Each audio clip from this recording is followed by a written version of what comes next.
Hello ladies and gentlemen, and welcome back to Super Luigi Galaxy. This episode we are going to be doing, as you can see here from the sigil on the floor, we have 4 stars left to gather before we can go to the center of the universe, and we're going to be doing all 4 of those this episode. The next episode, it's time to deal with the big man himself. You will notice for a change, I have started back here rather than the beginning of a level. This is for 2 reasons, one of which, the more obvious reason is because this is a new recording session for me, therefore I spawned there anyway. But the other one is because we aren't doing a straightforward level, we are doing a Hungry Luma level first, which means we have to feed the fucker. So, you know how this goes by now. So that one requires, as you can see, 800, which is quite a fair bit, and transforms into one of the more bizarre galaxies in the game. The Big Mouth Galaxy. And you'll see when we get there, well, you'll see once we've done it why it's a bit bizarre.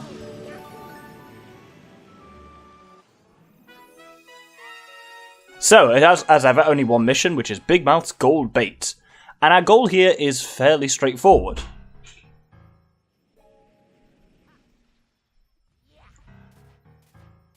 This galaxy, I just can't get my head around it. It's just very strange, because it's a strange looking level, the music's creepy, and there's Penguru here, which if we speak to him, what does he say? This is my hideaway. It's the perfect spot for fishing, and being left alone.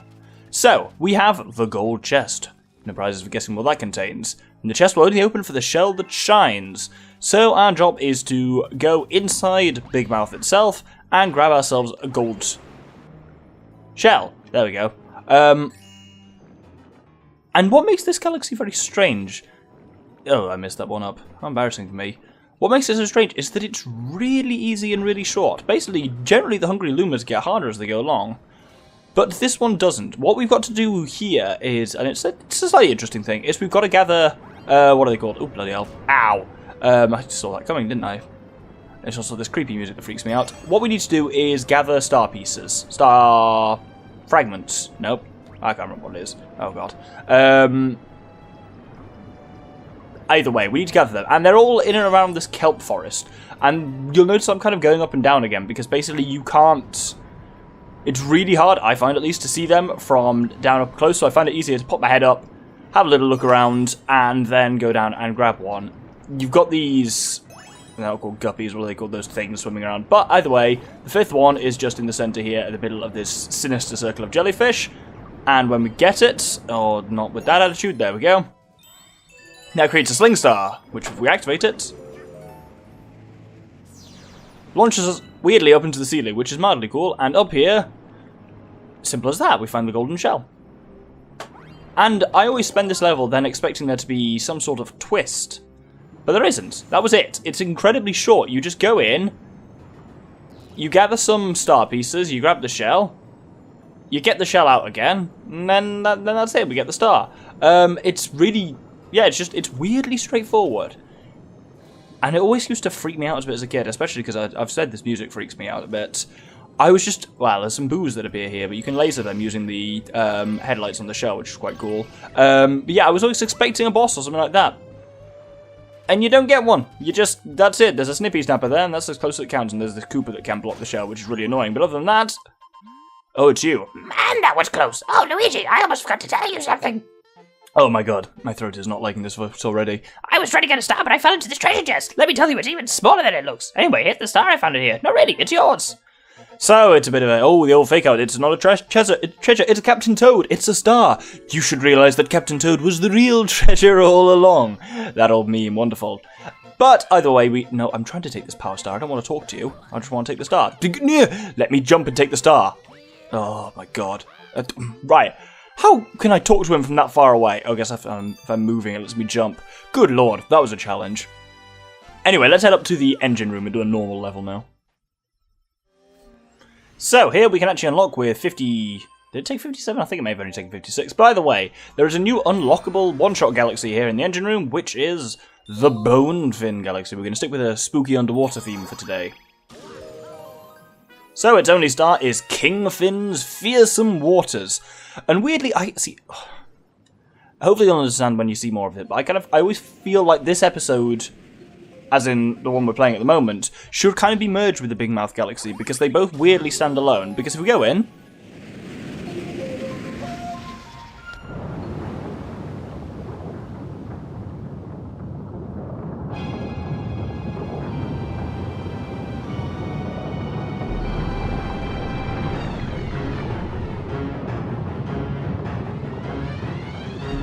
Introducing Kingfin. And a really cool bit of music that gets drummier as you get near him. As with pretty much anything underwater ever, the only way you can really damage him is with a shell. So grab one, and then we'll go from there. You basically need to... He's got a target under his chin. You can hit pretty much anywhere in his face. There's the... Oh, sweet percussion kicks in. Hooah!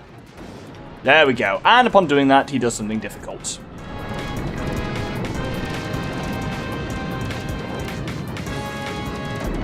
So he summons little... They're like spooky versions of Torpedo Teds. I mean, there's like an equivalent of that enemy in, what's it called, Super Mario Land, called a Honnen, which those almost certainly aren't. But yes, oh god, fuck, he's right there. So yeah, he gets him as little pilot fish that cruise around alongside him. I'm running a little bit low on air, and I can hear one of them behind me. None of this is good. Let's cruise along the surface for a little bit. Hopefully we've lost it. No, we haven't lost it. I briefly went inside it. You can trick them into destroying these pillars, which is a nice way of actually getting health if you need it. But you shouldn't take damage too much, so much as air is the only thing you have to keep an eye on. When you can't hear the drums, there we go. You know, you're away from him, but we are close now. What? I think I... Oh no, I did overshot that. I was just further away from him than I thought. Yeah, it really feels like he would do... the Big Mouth Galaxy, it'd be really cool if he was a little boss embedded into that, and then you have to bring the bring the golden shell back that you only get from defeating him. Ooh, a life shroom. That must have been one of the ones that those torpedo things destroyed. But yeah, they're two galaxies which feel... It's really weird just to have a standalone boss galaxy that has... Oh shit, I went to scratch my ear and chucked the damn shell. Yeah, for me it's... Oh, bugger. It's kind of strange to have, yeah, one galaxy which is swimming, which is really short, and then one galaxy which is just a swimming boss, which is also really short. Oh my god, I keep getting the itchiest face ever as soon as I pick up one of those bloody shells. That's ludicrous. I really actually... I'm needing some air at the moment. There we go. And then my shell's down there. Directly underneath Bonefin, which isn't great. Oh dear. Oh, that was the dodge of the century. Yeah, you can use spin for a little boost. Ow, but it does... Weirdly, so this is the thing that Luigi does, but not Mario. Luigi, when you spin, he loses a tiny little bit of air. Oh dear, there we go. Oh yeah, you don't have to hit him anywhere near his face, as I should have shown.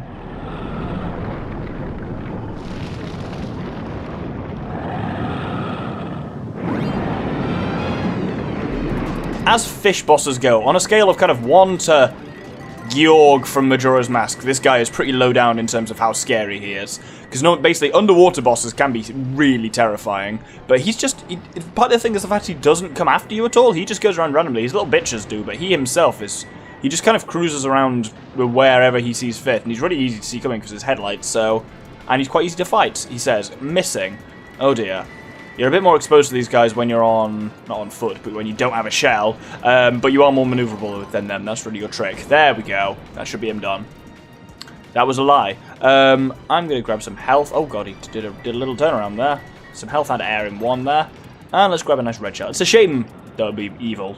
In terms of cheatsy, if red shells homed in on this in the way they do in Mario Kart. Ah, I can see them swimming over there. So that means he can't be that far away. Whoopsie daisy. And wallop. There we go. Oh my god, there we go. I was going to say, he took a lot of hits there.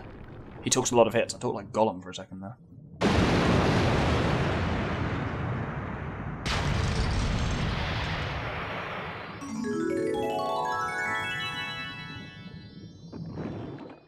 So, where the hell did this start? There we go. So, we've done some odd galaxies, we've done some two weird swimmy galaxies, and now we're going to move on to a bit more of a normal one. It's still swimmy, but it's a normal swimmy galaxy. We're going to head back to the kitchen and the beach bowl galaxy. So this is the third episode, The Secret of the Undersea Cavern. It just says The Secret Undersea Cavern. I'm just, I guess, something about especially the beach bowl galaxy, I think, puts me in Super Mario Sunshine mode, where I expect this to be, yeah, The Secret of the Undersea Cavern. And this kind of does, in some ways, it is almost like this game's equivalent of the Mario Sunshine secret levels, because you get to it down here easily enough, and then it takes place elsewhere and is a bit of tricksy platforming. So you've got this kind of wall here, where if you hit it with a shell... Ow! God, I just crashed straight into it. I meant to shut it off a bit more. But you get this secret undersea cave, as the game kind of implies. It's the cave itself is secret. You're not actually doing the secret of the undersea cave, though in a sense, you are. What's that thing up there? Oh, it's a bat. I've never... It's a weird thing. I've still not yet worked out how to fight these bats. They just seem to be immune to basically everything I do to them, which is quite problematic. So I'm just going to leave them alone. If I crack through this, then we can get through the gate. And then there's a little plug here, which if we get rid of it... Oh, dear. Oh, goddamn immortal bats. Ow! when we use the launch star... Oh, we don't get to see the jet of water up behind us. Oh, that's a bit of a shame. Anyway, this brings us onto a cool-looking bit of design. This is called the Cyclone Stone, which is brilliant because it rhymes. Because you've basically got water coming out of one black hole and swimming into another, which means if you fall off at all, you will land into that water and you can swim for a little bit before you get sucked into the black hole, inevitably. Am I going to be really jebby? You can long jump over there, but it's not an easy one to do even with Luigi. This bit is relatively difficult, but they are also very generous with 1-ups. So as long as you grab one or two of, well, just one of them, then you'll never, oh dear, actually die here. This is a Tox box. It rolls around like this, and its bottom edge is hollow. You've got to work out where its bottom edge is going to fall, and make sure you're standing there when it gets to you, and that way you can dodge it entirely. We've got another, what's it called here? 1-up, so I'll just take myself over to that quite nicely. You can life profit from this quite easily. Oh no! Oh, down I go.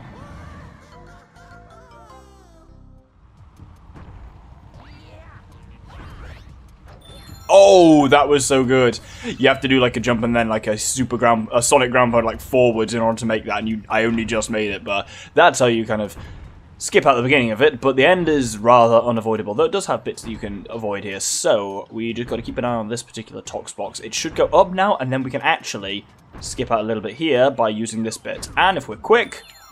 Yeah, he's going off that way, so I can entirely ignore that Tox box. This one we should also be able to work our way past. Ooh!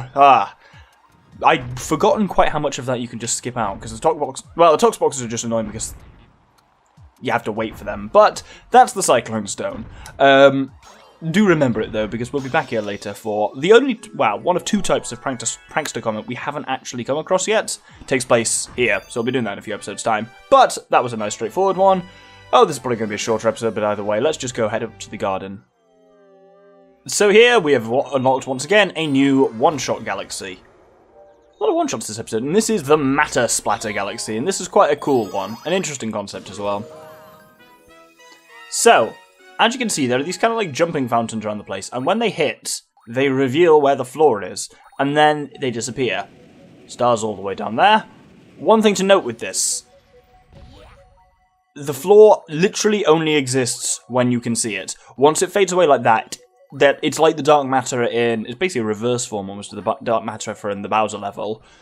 If you can't see it, it does not exist and you will fall through it. So be aware of that throughout the game. That's kind of how, ooh, this gimmick works. Good start, Doctor. Great start.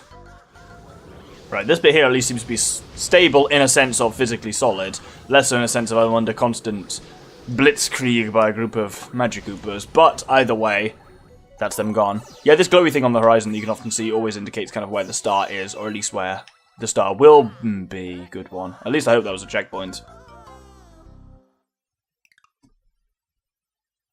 It was! Wonderful. So here, as you can see, we have to basically wall jump following the path of the Matter Splatter going up there. Here, now it starts to move across, and we have to move across with it. Oh dear, the wall I was jumping on ceased to exist.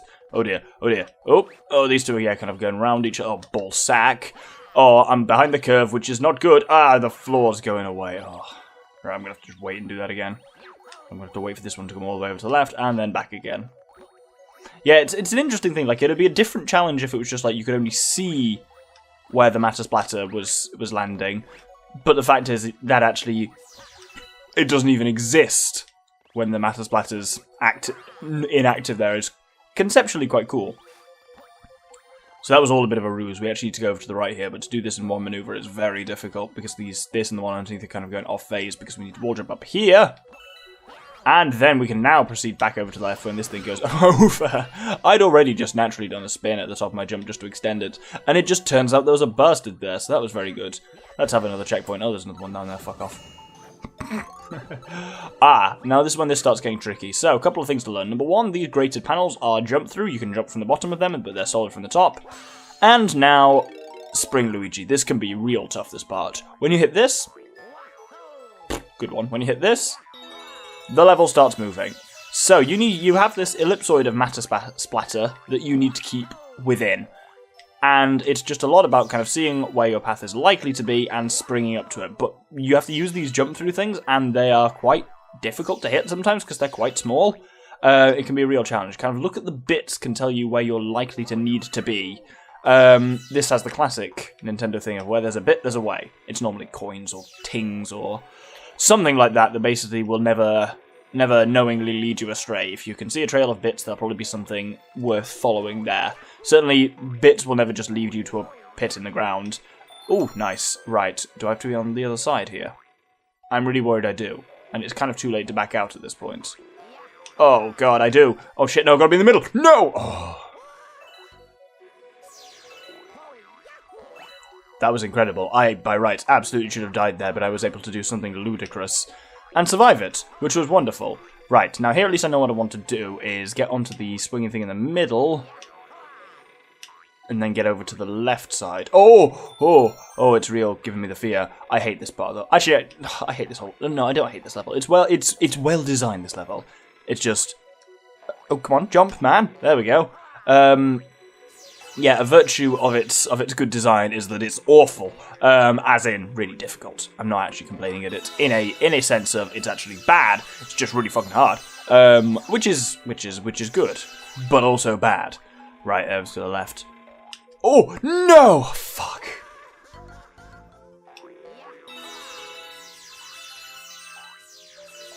At least, like many other one-shot levels, it's very liberal with how many bits it gives you, so you get quite a few one-ups just from that. So you don't tend to actually ever fail this level due to dying. You just tend to fail it well, not even fail it, it just takes an exceedingly long time, but at least we're nearly at the end of this part.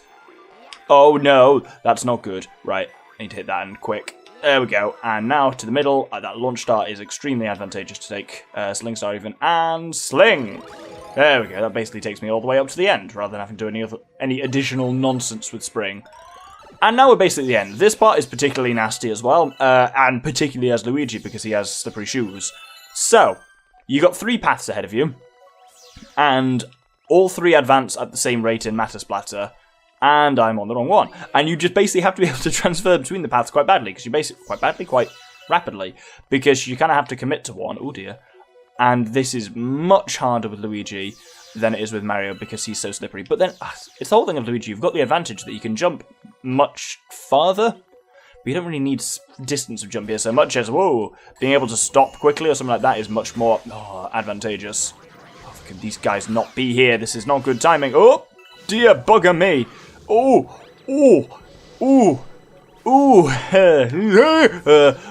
I'm losing it. I'm losing it.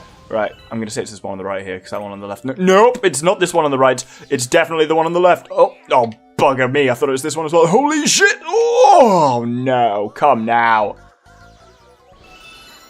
Oh, I'm ready for the bastards this time. Hooah!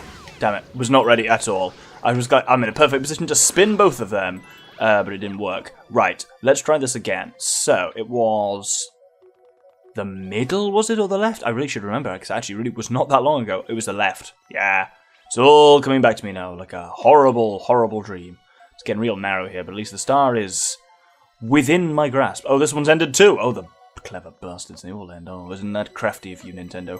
Oh, why did I go for the coin? That was the worst option. Oh, good lord. I should have just waited. I was impatient. Why? Why? Avarice will be the death of me. It was the death of me. See, that time I actually was ready for them. Oh no. Oh no. Oh no. Hooey! Not even sure Mario would have been able to pull that maneuver off. That is the joys of the green giant. Oh, there we go. This is the one I want to be on. I could long jump to the star. I'm not going to.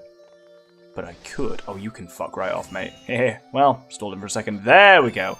I said this was going to be a shorter episode. I suspect when edited together... Wow, this was 28 minutes for me, so I suspect it's been shorter, but not by a huge amount. That was a lot harder than I remember it being, that one. I remember it being fairly hard. And so... we're going to hold it there, because you'll notice it's taken us back here rather than back to the garden, because we've got the 60 stars we need. So... next episode, we're going to be doing something particularly exciting. We're going to be... oh, you can see a new thing appearing here. The center of the universe.